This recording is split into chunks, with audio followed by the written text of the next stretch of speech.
Right, okay, lovely. Well, thank you everybody for joining us for our second Royal Forestry Society Book Club. We really appreciate you joining us for what we know will be a very enjoyable and informative hour in the company of Dr Keith Kirby, author of Europe's Changing Woods and Forests.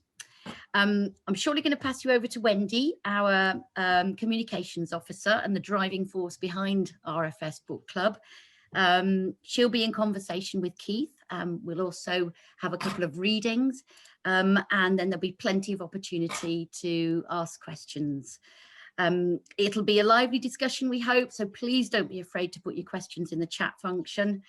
We've had some questions submitted in advance as well, so we'll just cover as many as we can in the hour we've got. If you would be happy to take care to keep yourself on mute for the proceedings, unless asked otherwise. We're recording this meeting, so you'll get a recording of it after the session. Yeah,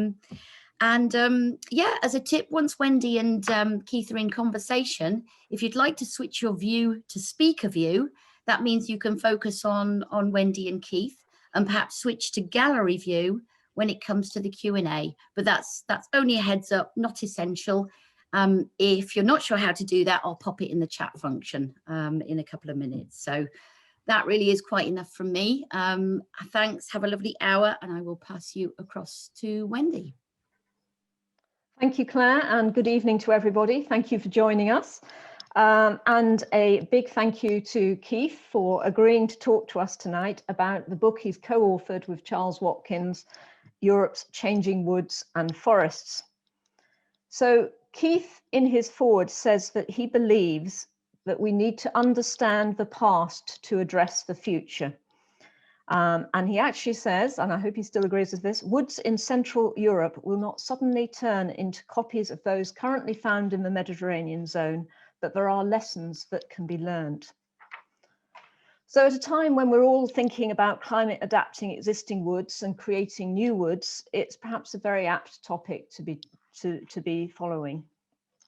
Keith himself is someone who needs very little introduction, I'm sure, to most of you. He's a visiting researcher at the Department of Plant Sciences in the University of Oxford. As many of you will know, he's been particularly involved in research at Witham Woods in Oxfordshire, looking at the impact of grazing in woodland systems. What you may not know is that Keith was born in Essex behind a pub just outside where the M25 now roars, but what wasn't a rural idyll at the time. His childhood hero was David Attenborough, who perhaps inspired him to go to Oxford to read agricultural and forest science.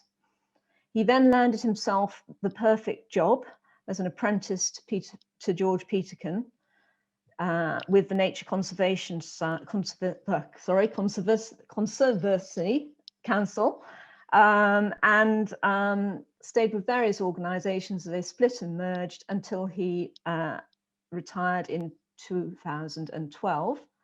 He kept his links with Oxford University and Witham Woods, and is now very much still involved in research there. So Keith, I've lost you, there you are, you're top left of my screen. I'm going to ask you a couple of questions just to kick off the conversation. And then I know you have a reading or two that you want to make. So perhaps what we'll do is have a couple of questions, ask you to give us your first reading, and then open the floor to those of you who would like to ask Keith questions. Please put them in the chat function, and we will then call on you to ask them. And then we'll have a second reading from Keith as well, and then some more questions. So just to kick this off, Keith, this book has been described as an amazing compilation of forest history, bringing together the key findings from across the continent. When you and Charles Watkins started off on this project, did you have an idea of the papers that you really wanted, and were they easy to find? Well, we had some ideas of what we wanted to cover from previous collaborations with colleagues across the continent. It was then a case of finding the right mix of ecological and silvicultural expertise, as well as trying to get a a spread of authors from across Europe. I think we were reasonably successful, but we did actually miss a trick in that, looking back on it, why we didn't have anyone from Germany, I do not know, because they've had such an influence on the rest of forestry tradition that it seems surprising that we didn't end up with someone from there. But oh well, next time round we'll pick that up. So that's the one you would put in if you had to do it all over again. Certainly would, yes. Okay, another very general question, really. In looking at methods for research, Charles Watkins mentions how we've moved from Victorian sketches and tourists capturing pictures as sort of tool for research to LiDAR, GIS, advances in genetic and molecular research. Would you like to hazard a guess as to what we'll be looking at in the next couple of decades in terms of tracking forestry? I always hesitate to answer this because probably the next big advance is something that someone is already doing out there, and possibly even someone that's already on the call. But what I'm continually amazed at is the way that researchers now are able to collect and process data on individual organisms. Out at Whiteham, whether there are people who will be studying the genetics and movement and behavior of individual tits, great tits, and can relate that to their parents and grandparents. There are other people who are following individual badgers and across several generations and their social interactions, and even looking at the individual behaviors differences between oak trees. So there are techniques that you can analyze the chemicals in individual tree rings and extrapolate from this to the growing conditions that were there in the past. So at one level, we're able to go down to the actual individuals. And then at the other scale, we've got these amazing sort of techniques coming in more and more, where you can use a drone to get a whole picture of a landscape. You're getting satellite imagery and much more being able to be extracted from those images of the whole continent, at weekly, monthly, yearly intervals. So our understanding of forestry tracking is increasing. We'll find out even more, you think, as these techniques develop. Yeah. I mean, it's difficult to keep track of, I have to say. Okay, well, on that note, I'm going to ask you if you would kindly give us your first reading, which, for those of you, if you have the book with you, is from page 38, section 3.5, and it's talking about how open and natural, the thorny question of how open and natural woodland might have been in the past.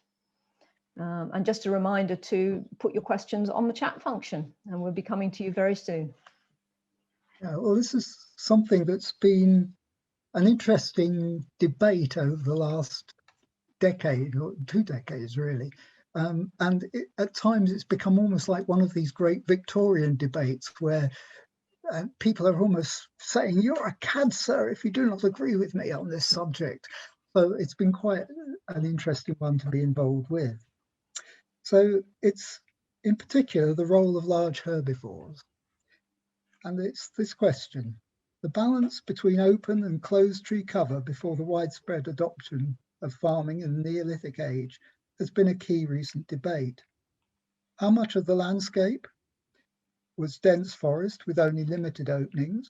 How much was largely open, interspersed by scattered trees, patches of woodland, and occasional larger blocks? And what role might large herbivores have played in creating and maintaining open landscapes?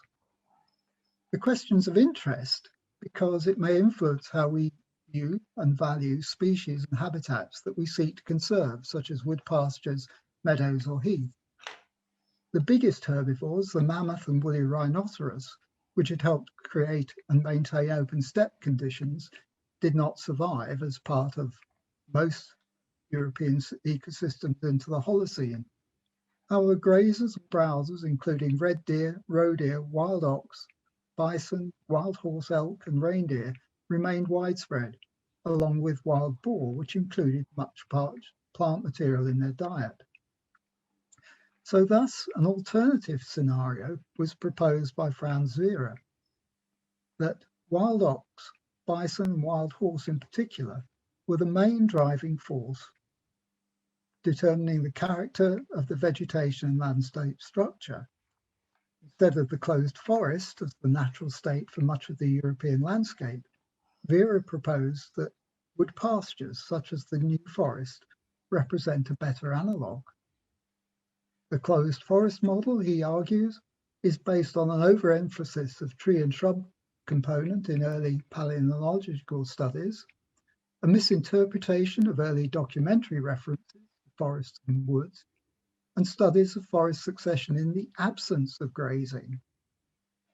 Instead of the landscape would have been a shifting mosaic of open areas, patches of regeneration, patches of mature trees, or single open grown trees. Key elements of Vera's arguments are that the landscape must have been relatively open to allow for hazel to flower in abundance. Flowering of this species is much reduced in the shade, and also to allow for high levels of oak pollen that are found. And again, oak is outcompeted under closed forest conditions in ungrazed modern forest reserves by more shade-tolerant species, particularly beech. Regeneration of oak and hazel, but also of other trees and shrubs, could still have occurred, he argues, despite grazing by wild ox, bison, wild horse, deer, etc., through trees establishing in the shelter of hawthorn, blackthorn, or bramble. Such associational resistance to grazing has indeed been described. There is agreement, though, that the pre-Neolithic landscape contained more trees than previous interglacials, when we had those much bigger herbivores such as mammoths or rhinoceros. That there were large herbivores present and that there were open areas. So it's not a case of one or the other. It's the key differences come down to how much of the landscape was predominantly open with trees versus predominantly woodland cover with gaps, and in which areas and under what circumstances were the populations of herbivores such that they would create and maintain this half-open shifting mosaic without it becoming either a largely open landscape, such as the Scottish Highlands now, or a largely wooded one. Recent pollen models have increased the estimates of landscape openness at a regional level based on simple comparisons of the ratio of arboreal to non-arboreal pollen. However, there is not yet the evidence for the sort of widespread shifts from open to tree cover and then back to open conditions that Vera's model assumes and requires. Large herbivores did spread across Europe under the open steppe conditions that developed in the early Holocene. Nonetheless, direct evidence for large herds of wild ox, bison, or horse in northwest Europe is lacking. A possible surrogate for the herbivore populations is the abundance of dung beetles, but these do appear to suggest only low levels of large herbivores in the pre-Neolithic landscape, which is more consistent with the closed forest model. The use of dung fungal spores is another technique which might help to address the question of just how many large herbivores there were. And Innes and Blackford have used this to suggest concentrations of animals in temporary clearances created by fire in the North York moors. So perhaps as the tree cover spread, so the shading out of the ground layers reduced the available herbage, leading to declines in herbivore populations and with large numbers confined to just specific situations. The fossil record for wild horse suggests this pattern. This species was almost absent in Central European lowlands in the Middle Holocene, when tree cover appears to be most extensive. The geographic range of the European wild ass also became highly fragmented into discrete subpopulations, surviving in regions of open habitat before the species was progressively lost from the whole continent.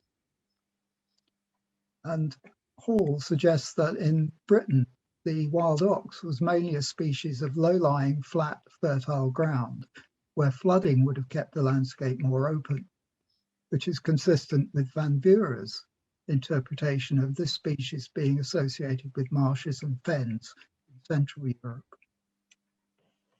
Kathy Hodder down at Bournemouth set out arguments that have been developed around the shifting landscape hypothesis.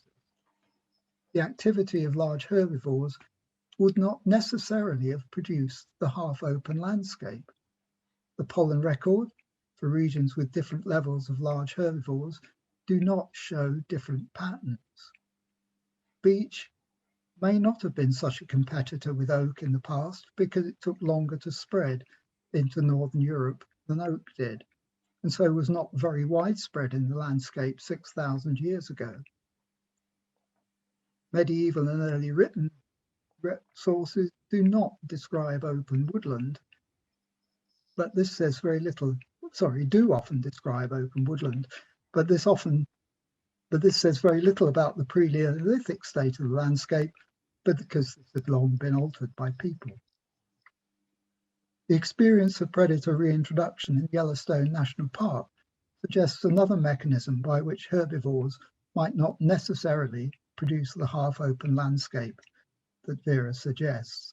They might have been restricted in their ability to control regeneration, although the activity of herbivores and carnivores in Yellowstone itself is a subject of debate.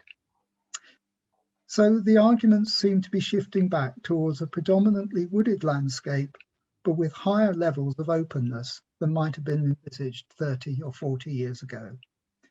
The presence of some oaks grown in relatively open conditions is indicated by the occurrence of saprophytic beetles, now found predominantly in open wood pastures. But equally, patches of dense, close-grown trees are known to have still been present around 4,000 years ago because their remains survive. Dugout canoes require relatively straight, knot-free trunks, and they are widespread across Europe. One in Dublin Museum, dated to about 4,500 years ago, is 15 meters long. Another vessel, the Dover boat, dated to about 3,500 years ago, was made from 4 giant oak planks, which came from trees at least a meter in diameter and about 350 years old when felled. The planks show only small knots, indicating an absence of large side branches and hence growth in closed conditions in the lower 11 meters of trunk. Wouldn't we all like trees like that in our woods today? So large herbivores probably did determine the composition and structure of the landscape in some places and at some times. But elsewhere, the key disturbance factors might have been disease, fire, or wind. No one type of landscape or one type of disturbance factor would dominate in as varied an environment as Europe. Across the continent and across time, the tree and forest cover has changed and will continue to change in response to a wide variety of different factors. And amongst those, and almost from the beginning of the Holocene, people have been one of the factors driving change. So Thank I'll you. leave that there. Yeah, thank you, Keith. I'm sure lots of people have lots of opinions on what woodland would have been like.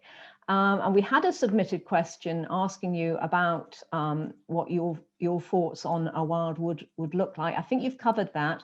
But Simon, I don't know if you'd like to unmute yourself and put your camera on. He has a comment to make, which I hope you can respond to. Thank you, Simon. Right. Yeah, yes. Can you hear me? Yeah, I'm here. Sorry, yeah. Thank you. Yes, Keith. I very much enjoyed reading the case study about the Białecza forest in Poland, and it seems to be an illustration of the argument that Vera may have got it wrong, because there was extensive grazing by megafauna, but natural regeneration continued to happen and closed up the canopy. I guess that's not a unique case study in Europe either. I think one of the things that we often find difficulty with in Britain is that we don't have such extensive areas of forest, and so we're always trying to cram everything into small areas. Whereas if you have a landscape which is almost entirely forest, as that part of Poland is, then things spread out more, and there are always patches where the regeneration can perhaps get away. And I think also there is this issue that if most of the landscape is wooded, is closed, the herbage is quite limited. Certainly in Whiteham, the deer get out. The reason they built up to high levels was because they could feed on the adjacent farmland and then just retreat into the woods, where they then snack off any regeneration lying around. If they've actually got to move over large areas just to find enough forage, then it's more likely they will miss the patches of regeneration coming up in places. So with luck, larger areas, and we might be able to get lower deer pressure. Thank you. We have a question on a similar subject from John Healy. I don't know, John, if you would like to unmute yourself and come online. Thank you. And then I'm going to move to G. Clark, who has a more general question. So John first, please.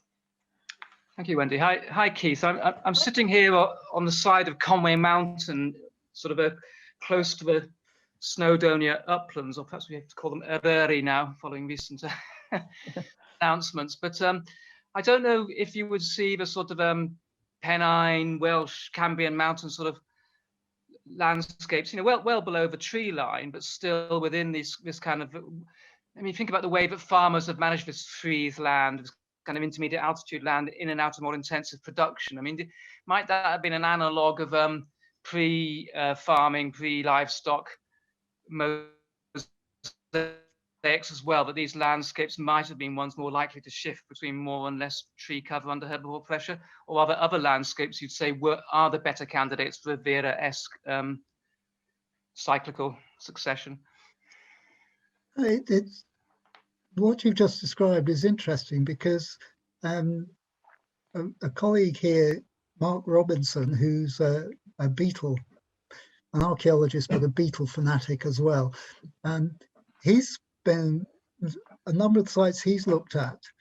He argues that the Vera idea would work quite well with farming systems, because if you're in the early Neolithic era, it's probably easier to clear an area of large trees, which you just ring bark and then pile down, and that gives you some open ground.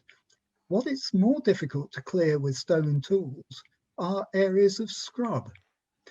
So that one of Mark's ideas is that the sort of shifting landscape that Vera suggests might have been a natural landscape was perhaps more likely to have occurred after people started clearing some of the big timber and then abandoning land as the scrub came up, because it was much easier just to move on and clear another bit.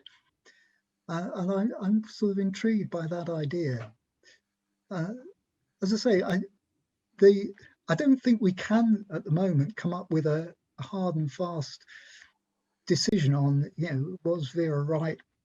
Was he completely wrong?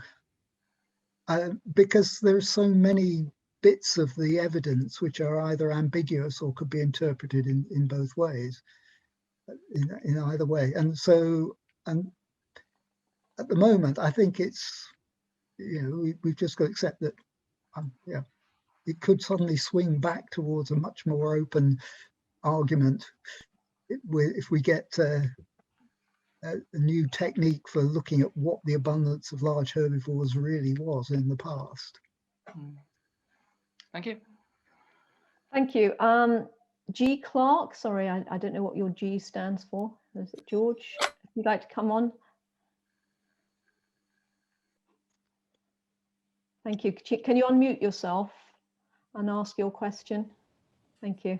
I'm unmuted. Oh, okay. Good evening, everyone. I am an amateur. I have not really got the Paleolithic, etc. vocabulary, but what I just wanted to know about the book, which I'm sorry that I haven't read, but I thought I'd get an overview from listening to this lecture, was what were the boundaries of Europe that you used in determining what to study, because to the east we have Georgia and Armenia, which is supposed to be part of physical Europe, and to the west we have Iceland, and all those areas may include physical geography that perhaps slightly different to what you might find in other parts of Europe. Yeah, it was a problem, and particularly because some of the sources that we used differed in how they defined Europe. We took the decision that we would essentially exclude the Russia because it was just too vast and also too difficult to get information about it. We tried to otherwise include other members of the former Soviet bloc, so the Eastern Europe brings stuff in there. And we did include, technically, we included Iceland in some of the accounts, but essentially focused mainly on Central to Northwestern Europe and into the Boreal zone. Thank you. Can I call on Simon again? Just before we go to reading 2, Keith, Simon has asked another fairly general question, which might relate to boundaries as well. Thank you, Simon. Keith, in the book you mentioned that megafauna would have had a role in assisting migration of tree species across the land bridge between Europe and the UK after the last glaciation, but you don't attribute humans to that activity. And I wonder whether there's any evidence or anything that points to humans having played a role in assisting the migration of species across the land bridge.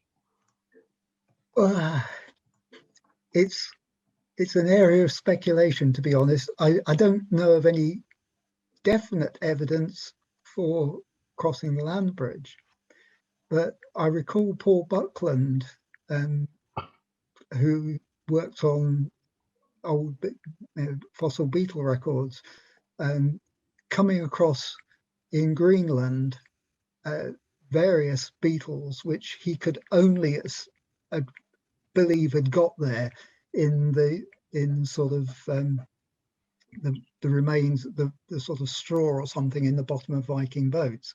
So I'm sure that the movement of humans has shifted species around. And again, I've come across reference to the idea that one of the reasons why oak spread back so rapidly is that perhaps our ancestors were using it as a food source. And you can imagine that actually acorns are not that difficult to carry, and they could be quite a useful food.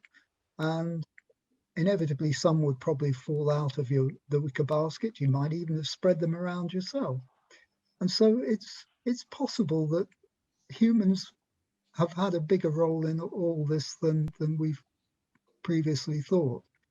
Certainly, I think the pattern for the last few decades is that every time people have looked, they tend to find more and more evidence for the different ways in which humans have altered the landscape and pushed them further and further back. And that's not just true in Britain, it's true, people are now reinterpreting the Amazon basin in the light of probably a much more human impacted system than we ever thought prior to the Colombian invasion. Thank you. Keith, I was going to ask for your reading too, but actually we've had another question in from John Healy, which relates to that. So I promise we'll go to reading two after John asks this next question. John, if you're there. Oh, I'm sorry, Keith and all of you. I wasn't necessarily expecting to be pulled back. I mean, I should know the answer, but species migration, I mean, you've explained why oak might have moved so fast. In contrast, apart from saying we don't eat it, why do you think beech migrated so slowly? One of the other things is it doesn't seem to be spread quite as rapidly by jays. So that may have slowed it down.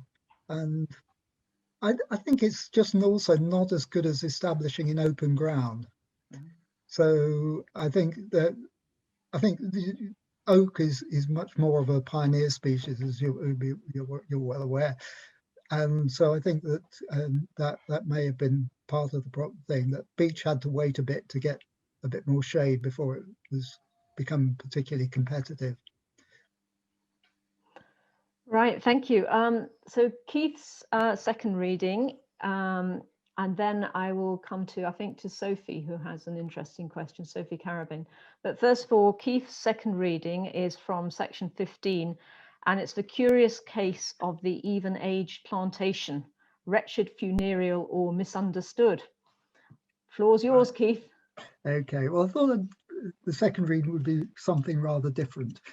And so this was a contribution from Chris Quine, who you'll know from Forest Research. So what is an even-aged plantation? Are even-aged plantations that different from other forest types? Many ecologists instinctively do not like them.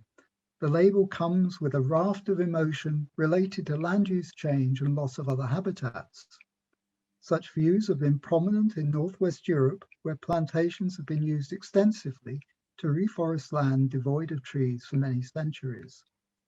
The drivers for such enterprises might be economic, but this afforestation was also seen as a means of land improvement, protecting habitations and farmlands by stabling stand dunes. For instance, notable examples being the afforestation of Danish heathlands, sand dunes, the great maritime pine forests of Leyland, the pine forests of northern Germany and East England, as well as recent eucalyptus forests in the Iberian Peninsula.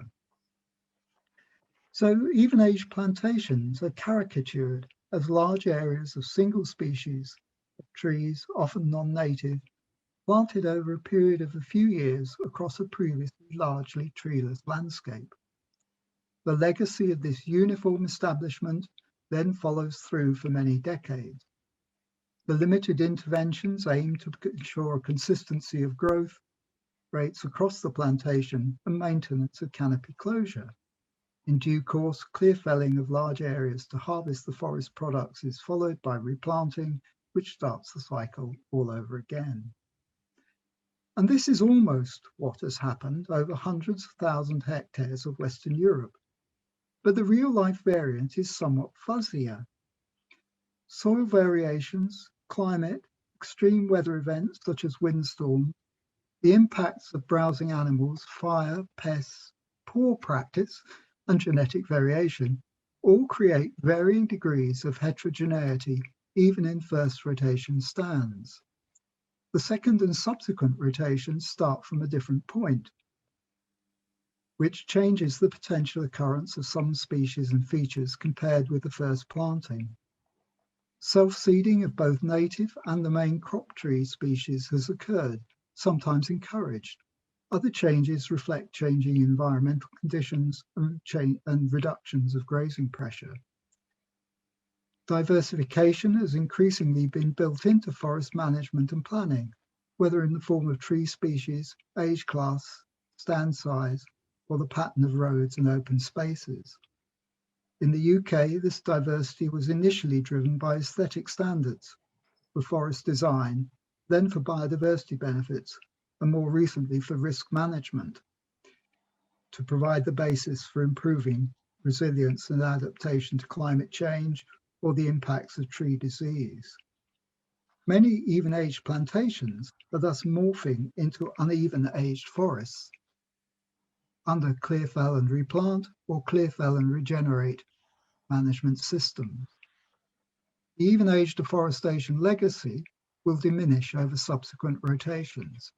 And in parts of Europe, there are already managed forests that originated as something like an even-age stand, but where the label plantation would be strenuously denied. The case in point is the pine forests of northern Germany, which were created during the 1700s and 1800s, but are now classed as Nemeral Scots pine forest in the European forest typology. Some of the most dramatic programs of forestation in the last century have been the planting of introduced spruce over large areas of marginal agricultural land along the Atlantic seaboard, particularly in the UK and Ireland. More than 50% of the forests in the Republic of Ireland are of Sitka spruce, 68% of the woods in Northern Ireland, 35% of Scotland's forests. Ruth Tiddensaw, that is, describes in detail the creation of one such new forest, Whiteley, in southwest Scotland. And these programs have been highly contentious, and conflicts have arisen over the loss of cherished cultural landscapes in the Lake District and areas important for nature conservation in the peatlands of northern Scotland. But as Chris then goes on to describe some of those changes that then have taken place within those forests over the subsequent rotation. And he comes to this sort of conclusion that actually these spruce forests can deliver multiple ecosystem services. They have contributed to the increase in domestic production of timber in the UK from 4 to 20% since World War II. Some of them are popular sites for recreation. Kielder Forest attracts more than 300,000 visitors a year. The forests are increasing in biodiversity value, albeit of a distinct and different nature to that of native woodlands or the open habitats that they replaced. Whether the overall balance is judged positive or negative then depends on the values placed on particular species or assemblages. The Atlantic spruce forests are in many ways unique, reflecting a particular response to the long-term loss of woodlands in Britain and Ireland. But they can offer useful insights even for countries with substantial forest area and a long tradition of forest stewardship. A land use change focused on one particular endpoint can bring about unexpected benefits. Nobody really thought Kielder was going to be a tourist destination, as well as the anticipated losses. The loss of open ground habitat has clearly had an impact on open ground communities. But there's been a creation of novel habitats which can contain some remnants of the open ground species, plus increased provision for some forest specialists. Even if such habitats appear to be unpromising, these preconceptions deserve to be tested and evidence developed. Without it, ecologists are ill-equipped to provide advice on technical specifications which indicate the potential trade-offs and gains that might be achieved with relatively little cost. Touvalis suggested that with the expected functions of forests becoming ever more complex and multiple, there is hope that plantation forests will cease to be treated as mere timber factories. And Irwin, who was one of the people looking at the Irish Sitka plantations, noted that their intensive survey of plantation forests throughout Ireland has revealed that these sites offer habitats to some nationally rare and threatened species of plants, invertebrates and birds. The potential of plantation forests to enhance national biodiversity is thus evident, and so the planning and management of these forests should incorporate this goal. To say that was from Ireland. So Christopher Smout, who talked about a nation rediscovering a woodland, has talked about a nation rediscovering a woodland culture. So Chris Quine ends up with this question: can we imagine the transformation of even-age plantation from villain in the biodiversity world and landscape world to perhaps minor hero? I don't necessarily suggest we'll go that, how far we'll go along that route, but I think we do need to look at even-age plantations as part of the mix of our future forests, and that we can transform them into something more than just that caricature of the blanket of Sitka spruce across the landscape. Obviously, we probably wouldn't do Sitka spruce everywhere now, since we wouldn't be planting on peat, but I think there will be places for the plantations in the lowlands as well now. Okay. Thank you. I'm sure people will come back on that. But in the meantime, can I move to Sophie, please? She is involved in a Gloucestershire beech wood, I believe. Sophie, if you'd like to put your question to Keith. Thanks, Wendy. Thank you, Keith. As formerly with the National Forest, lowland and mixed, but yeah, I would just endorse your previous comment. We always felt we were just doing the first layer of skin on the earth when we did that, and that skin would evolve and change over a long time. I'm now in Gloucestershire, and I'm involved in, we hope, buying a 17-acre predominantly beechwood from the developer who won't now get it for housing. I wonder whether writing the book gives you any steers on how, when we manage a contemporary woodland, we work with the long-term changes that you've observed in European forestry. How do we go with the grain of that? Or is that not a relevant question? Relevant question, but I've got a relevant answer is the more tricky point. I think one of the things that is becoming clear is that we've got to expect the unexpected, and that we think we know which way climate change is going. We think we know what sort of diseases we might be likely to get, but almost certainly we'll be wrong. And you know, we can't plan for everything. All we can do, I think, is to try and encourage a mixture of conditions, mixtures of species, with the idea that probably at least one or two of those will survive, will be able to cope with whatever the particular changes turn up. And the other thing is to be very aware of the particular site that you're dealing with.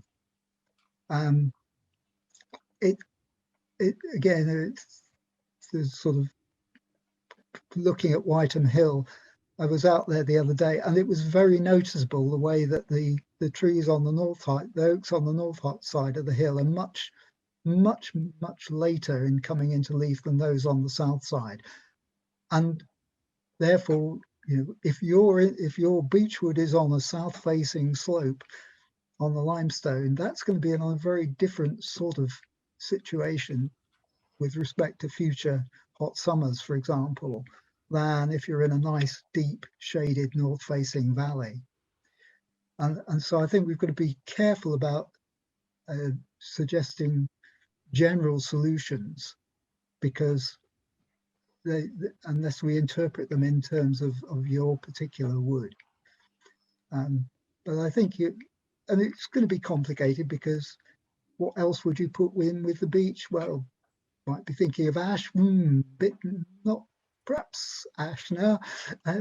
Sycamore is probably going to be a species that you're going to want to have in there. Yeah, and maybe even sort of encouraging white beam as a large tree, which with a nice figured veneer, perhaps, if you get it big enough. It does well. It does all right round here.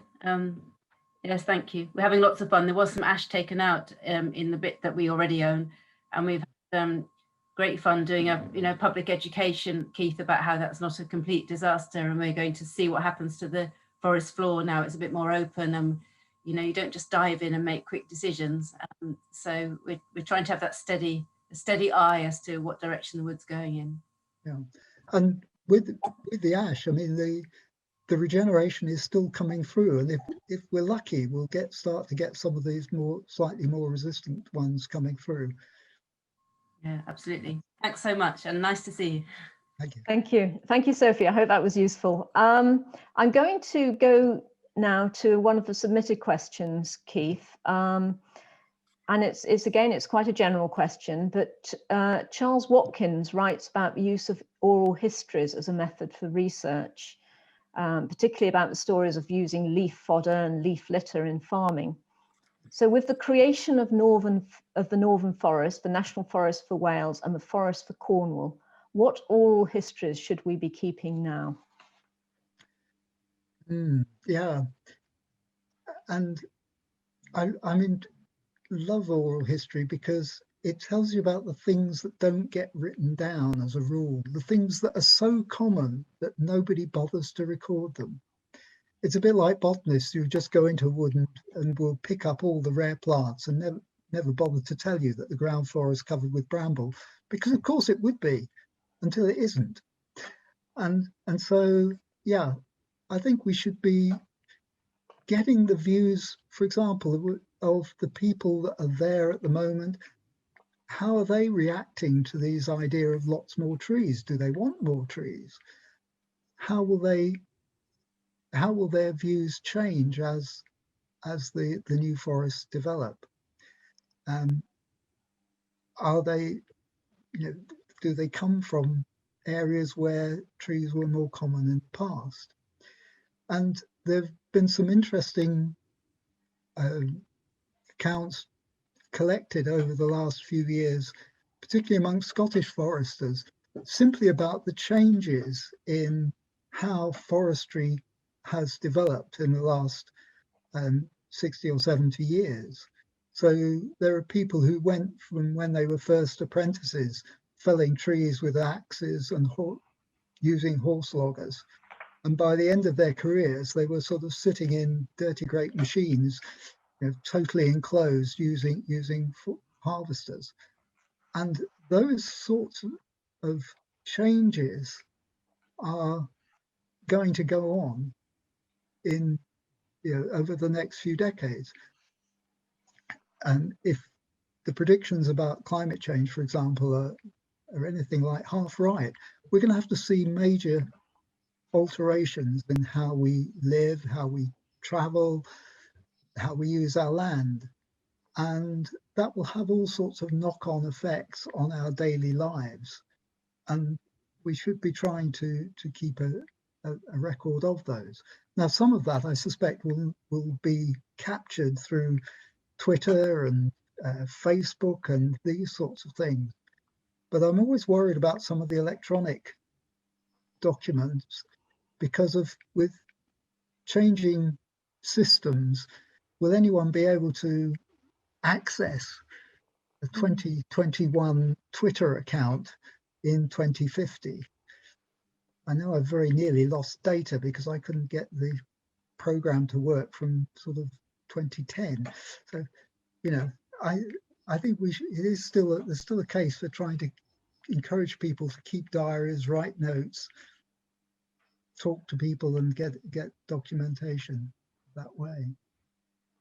Okay, thank you, Keith. I'm going to go to John Burgess. I think we may have a time check with Claire first, though.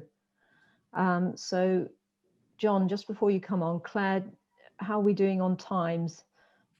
It's 10 to 7, Wendy. So yeah, we're still looking good, but we've got John Burgess, G Clark, and John Healy in the questions box. So definitely we should prioritise those while we have the time. Okay, lovely. So John Burgess, where are you? Yes, hello, thank you. Hello, John. Just following your comments about spruce and how it might not be such a villain, really interested to hear what you think about the push to introduce more exotic species, the minor species, as we seek resilient forests, your thoughts about biodiversity. I think we've got to be careful because we know that introduced species can create unexpected problems as well as having unexpected benefits. So I think we've got to, got to be cautious, but I think they do have a role. We're quite happy to use a lot of introduced species in our farming, and if you like, seems to be no reason why we shouldn't have introduced species in some of our forest areas as well. The ones that will probably be most closely related to the sort of biodiversity we've got are those which have got similar characteristics. And I think eucalyptus then is a problem in that respect, and that we've got nothing equivalent to it. And I'd also get slightly worried about eucalypts if we're also going to move into a climate where wildfire becomes a much more serious problem.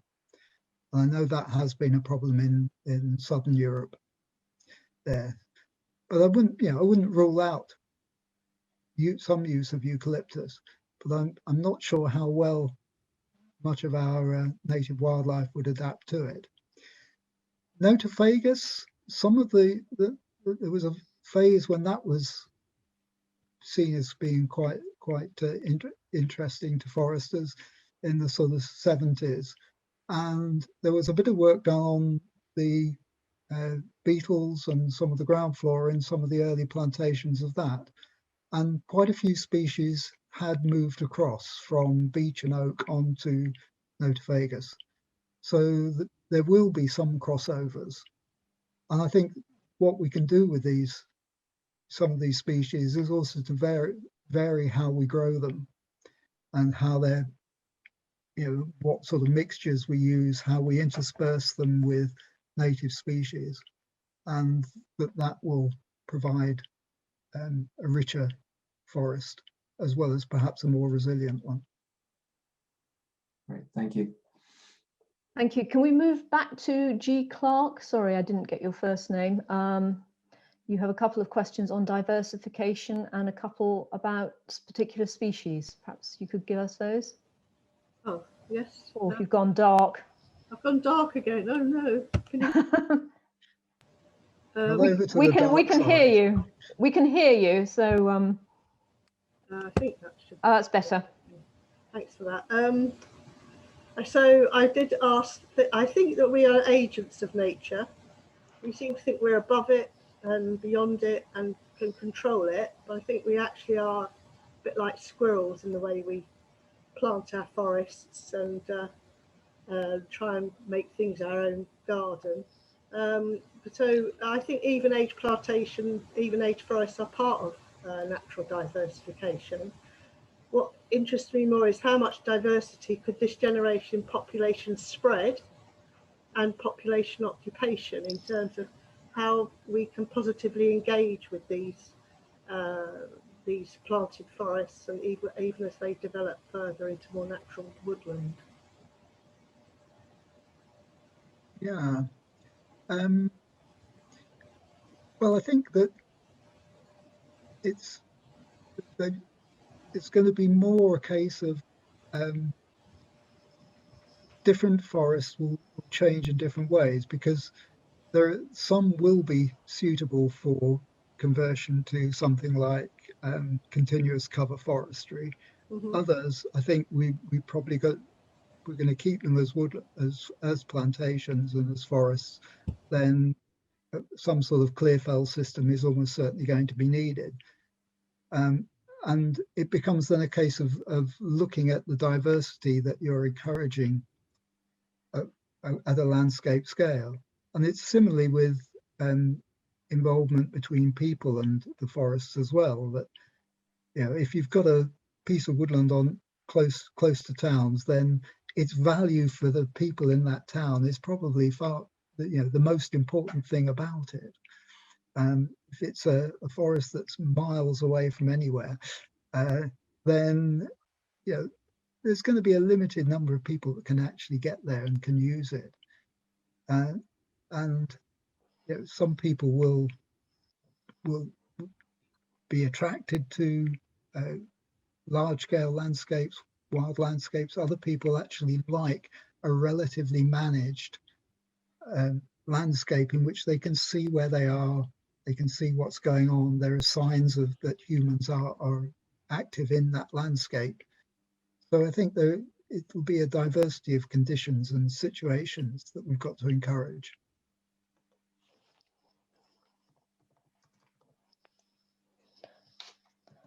Thank you, Keith. We're rapidly running out of time, so I'm just going to ask you a final question myself, and that is to thank you for your time. But I know you have a new book out called Woodland Flowers: Colourful Past, Uncertain Future. Would you like to just tell us a little bit about that, and perhaps people might be interested in reading that too? Well, yes. I suppose one of the reasons I got into forestry and forest ecology was simply that in the back garden of our house that I was brought up in, every year there was a patch of celandines and lords and ladies came up. It was a fairly rough garden. And so, you know, I've sort of had an interest in woodland plants almost from as long as I can remember. And then working with the Nature Conservancy, I had to find my own sort of particular interest and to keep going on research. And George and Oliver Rackham seem to have collared the tree market, as it were. And I thought there was a gap that in looking at the ground flora that I could perhaps fill. Because if we look at woods as a bit like houses, the trees are giving you the roof and the walls, but it's the ground flora which are really the soft furnishings. You know, you've got your hanging curtains of honeysuckle and old man's beard, you've got cushions of bilberry, and we talk about carpets of bluebells and wild garlic. And so I was also fortunate to inherit a series of long-term vegetation plots. So I've been following vegetation in Whiteham Woods now for about 40 odd years. And it struck me that there was scope for taking a different look at woods from the point of view of a primrose or a violet or a bilberry, and seeing how that changed your perspective, because you're working on a different scale, the ground flora species are being impacted in a different way from the grazing animals or from nitrogen deposition and so on. So that it gave me a chance to, as I say, explore woods from a different perspective, and to also get involved with some of the stories that there are about these different plants and what you can do with them, the ones you can eat if you have a strong stomach, as Gerard says about wild garlic. I don't know how much he was eating of it, but obviously a lot. And the botanists, the characters involved. There was particularly a Victorian fern collector who was getting very concerned about the way in which the fern collectors were decimating the populations of these species.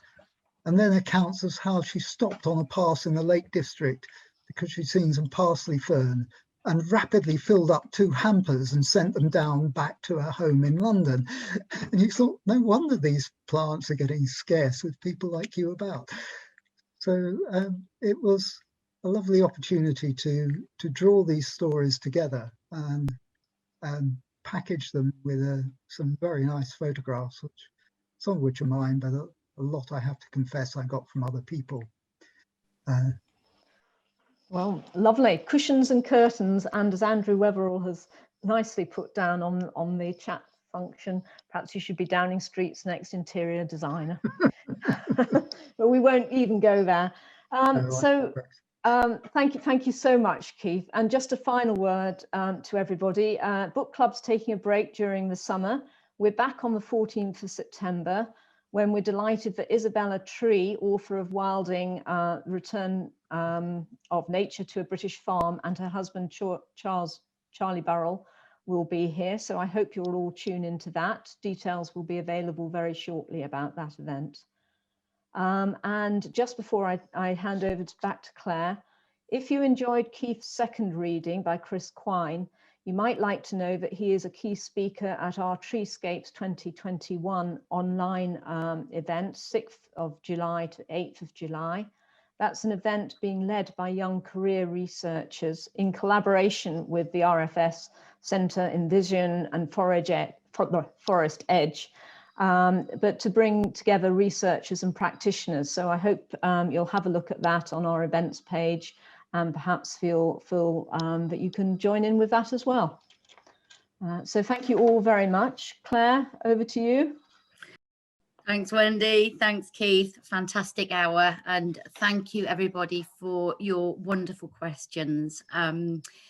RFS Book Club is free to members, as you will have noticed, and it will continue to be so. So I hope you'll join us for the next one. There's a very small charge to non-members. So if you have been watching and you're not a member of the RFS, I hope we might tempt you into joining us and coming along to more of these events in the future.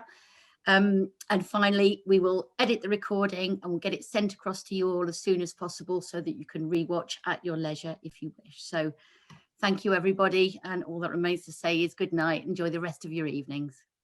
Thank you.